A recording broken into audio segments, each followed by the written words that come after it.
కాళేశ్వరంను కొంతమంది ఇవాళ పిచ్చి పిచ్చిగా కూలేశ్వరం అని మాట్లాడుతున్నారు. మొన్ననే నేను ప్రజెంటేషన్లో కూడా సవివరంగా చెప్పాను. కాళేశ్వరంలో 100 భాగాలున్నాయి. 100 భాగాలు అన్ని ఇంటాక్ట్ ఉన్నాయి.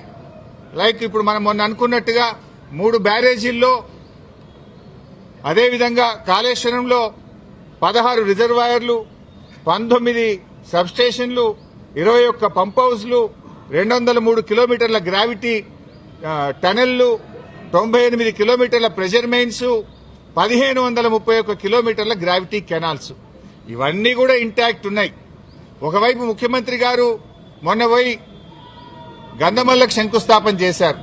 మరి గంధమల్లకు నీళ్లు ఎక్కడి నుంచి పోతాయి? మల్లన్న సాగర్ నుంచి పోతాయి. మల్లన్న సాగర్ ఎక్కడిది?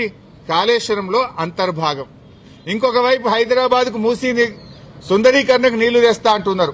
ఎక్కడి నుంచి తెస్తా అంటున్నారు? మూసీకి హైదరాబాద్ కు 30 టీఎంసీల నీళ్లు తెస్తామంటున్నారు. మల్లన్న సాగర్ నుంచి తెస్తామంటున్నారు. మల్లన్న సాగర్ ఎక్కడిది? కాళేశ్వరంలో అంతర్భాగం. అంటే ఇంత స్పష్టంగా ఒకవైపు ప్రభుత్వమే కాళేశ్వరం మీద ఆధారపడి హైదరాబాద్ కు 30 టీఎంసీల నీళ్లు తేవడానికి టెండర్లు పిలుస్తుంది.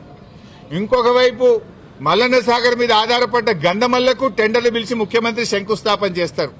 ఇంకొక వైపు కాళేశ్వరం కూలింది, కుప్పగూలింది, కాళేశ్వరం లేదు అంటారు. అంటే ఇవాళ ప్రభుత్వం డొల్లతనం పూర్తిగా బయటపడ్డది.